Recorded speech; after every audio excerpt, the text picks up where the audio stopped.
Hai rekan traders dan investor semua, kalau selama ini kalian trading kripto di platform seperti Binance, Bybit, atau OKX atau lainnya ya, ada beberapa kerumitan tersendiri terutama bagi newbie nih, salah satunya ya. Mulai dari buka akun, ya kemudian deposit fiat ke kripto, ada pindah-pindah wallet, ngatur cross atau isolated margin, dan lain-lain. Dan kadang ini membuat trader newbie itu pusing. Ada cara lain di mana kalian tetap bisa trading kripto, tetapi prosesnya itu jauh lebih simple, yaitu dengan platform MetaTrader. Pada video ini saya akan share 7 keunggulan trading kripto di MetaTrader yang mungkin ini bisa menjadi alternatif bagi kalian.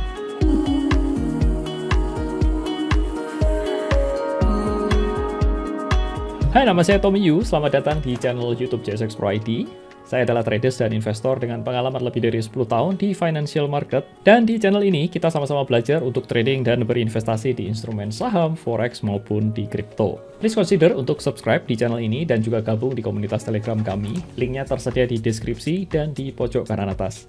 Kalau ada pertanyaan tentang apapun juga, feel free untuk menghubungi kami melalui WhatsApp di nomor yang tertera di layar. Trading kripto di MetaTrader. Berikut adalah 7 keunggulan trading di MetaTrader ya, dibandingkan dengan di exchanger. Untuk awalnya, sebelum mulai kita ada disclaimer dulu bahwa kami ini bukan penasihat investasi dan segala konten dalam video ini adalah untuk edukasi saja ya. Dan do your own research. Apa itu MetaTrader? Ini mungkin bagi yang belum pernah mendengar atau belum pernah menggunakan, ya MetaTrader itu adalah standar platform, sebenarnya itu digunakan di industri forex. Ini sudah lama sekali. Kurang lebih bentuknya seperti ini, ada versi HP atau mobile, ada juga versi dari desktop. Dan ini sudah tested ya, ini hampir usianya itu start dari 2005, jadi lebih dari 15 tahun yang lalu, itu sudah digunakan platform MetaTrader ini. Nyaman, mudah digunakan, dan ini recommended-nya gini nih, ada 2 versi, MetaTrader 4 dan 5, yang lebih baru versinya itu digunakan untuk trading manual. Dan MT4 biasanya ini lebih banyak digunakan untuk trading menggunakan AI atau robot yang sifatnya automated, karena banyak yang lebih support di sini robotnya. Dan baru-baru ini itu broker-broker forex itu mengintegrasikan cryptocurrencies itu masuk ke dalam platform MetaTrader sehingga kita sekarang ini nih bisa trading cryptocurrencies yaitu di dalam MetaTrader. Nah, saya ingin memperkenalkan satu broker yang saya personally gunakan yaitu XM Global. XM Global ini adalah broker multi aset regulasi di Belize dan di Cyprus. Jadi sebenarnya XM ini adalah broker multi regulasi. Jadi memang broker XM ini belum terregulasi di Bapepti. XM ini berdiri sejak 2009, so sudah 14 tahun, melayani di hampir semua negara, dan rank 1 di skor tertinggi di WikiFX. Saya sendiri gunakan secara pribadi sejak 2018 ya. Ini cepat saja saya lompat ke websitenya WikiFX. Jadi WikiFX ini adalah website third party yang mereview broker-broker yang ada di dunia. Broker-broker forex terutama, dan XM ini masuk ke dalam ranking 3 di sini. Tetapi dari sisi skor itu dia paling tinggi, termasuk dari top 10 broker-broker forex di dunia. Kalau kita lihat lebih detail, XM itu dinilai sangat bagus ya, ratingnya AAA dan skornya juga cukup tinggi.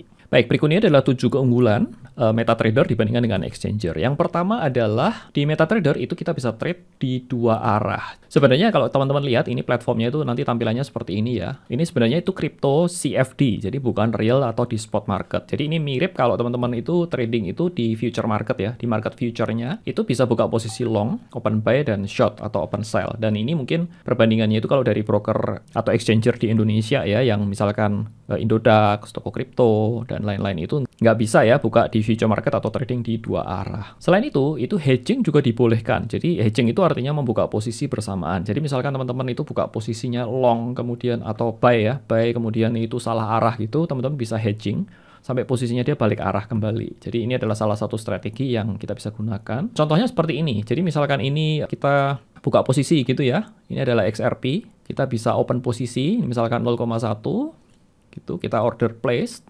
Nah, ini kita bisa buka posisi berlawanan. Ini contohnya adalah hedging yang saya sebutkan tadi. Jadi satu buy, satunya lagi sell. Ini melock profit maupun juga melock ini losing position.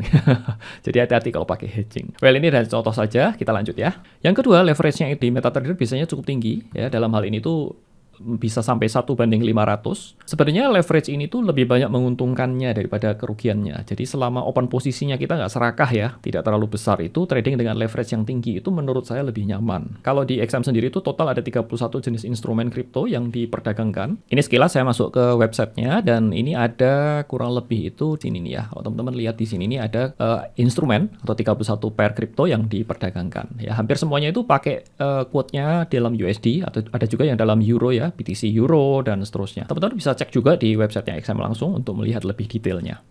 Nah, yang ketiga adalah kita bisa start dengan dana yang kecil. Dan kalau saya lihat ada beberapa pilihan akun yang dapat digunakan. Misalkan ini mikro, itu start dengan $15 saja atau 200 ribuan itu sudah bisa memulai. Rekomendasinya sih memang jangan kekecilan ya. 50-100 itu bisa start dengan yang akun standar ultra low. Atau ini yang lebih idealnya di atas 100 lah.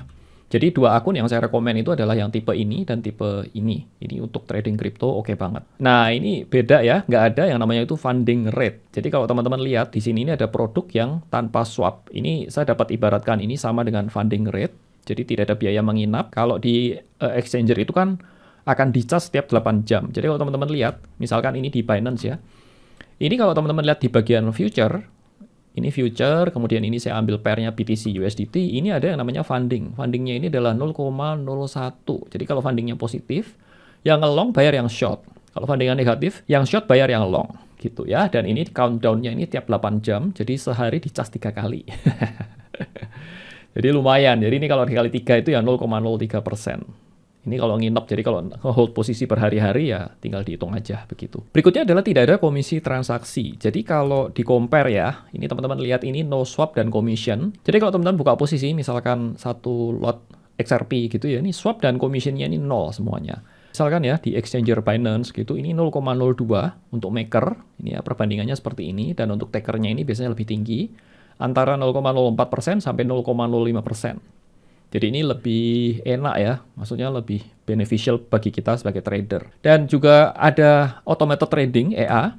Jadi terdapat ribuan EA robot tersedia untuk trading otomatis. Memang di exchanger crypto memang ada banyak robot, tetapi nggak sebanyak EA yang ada di MetaTrader. Teman-teman bisa cek, ini adalah di websitenya MQL5 ya, teman-teman masuk ke website linknya di sini. Kemudian ini teman-teman bisa temukan di bagian market itu ada banyak sekali robot, banyak sekali lah. Itu teman-teman bisa pilih, ada banyak juga indikator, baik yang free maupun yang berbayar, itu dapat dipasang ya. Sehingga ini opportunity-nya itu tidak terbatas, lebih jauh lebih fleksibel dibandingkan kalau kita hanya menggunakan robot di exchanger. Nah, berikutnya adalah deposit dan penarikan ini dalam rupiah atau bisa juga dalam kripto. So, ini adalah satu hal yang mungkin bagi teman-teman itu banyak yang suka begitu ya, karena metode depositnya itu beragam. Kalau kita misalkan pakai kripto di exchanger begitu, itu kan biasanya agak ribet ya, konversi wallet dan segala macam. Apalagi yang di luar begitu nggak bisa pakai langsung dari fiat, dan ini bisa menggunakan fiat. Ya contohnya ini adalah ini, yaitu kita bisa online banking, bisa pakai QR. Kalau QR kan nyambungnya kemana-mana, bisa pakai e-wallet ya, GoPay, OVO, Dana itu bisa. Kemudian bisa juga pakai kartu kredit, bisa pakai ini nih. Ini juga sangat menarik, yaitu kita bisa deposit itu menggunakan kripto. Ini kriptonya pakai USDT, ETH, atau BNB. Ini kita bisa transfer pakai metode kripto menggunakan jaringan ERC20. Jadi ketika deposit menggunakan kripto, withdraw-nya juga pakai kripto. Deposit menggunakan online banking, nanti withdraw-nya juga menggunakan online banking. Nah, berikut kesimpulannya. Jadi trading kripto dengan MetaTrader itu memberikan alternatif yang baru, yang lebih simple. Bisa trade dua arah, leverage-nya tinggi, start dengan 200 ribuan, deposit dengan IDR, dalam fiat ya, maupun dalam kripto, tidak ada komisi, tidak ada funding rate, dan bebas menggunakan EA dengan strategi apapun. Dan untuk info pembukaan akun, silahkan cek di bagian deskripsi ya, ini ada special promo yang teman-teman bisa manfaatkan. Oke, itu saja video singkat dari saya, kita jumpa di video berikutnya. Demikian tutorial singkat mengenai alternatif trading kripto di MetaTrader. Semoga video ini bisa membawa insight dan pengetahuan yang baru bagi kalian. Terima kasih atas perhatiannya. Nama saya Tommy Yu. Saya ucapkan salam sukses dan cuan selalu.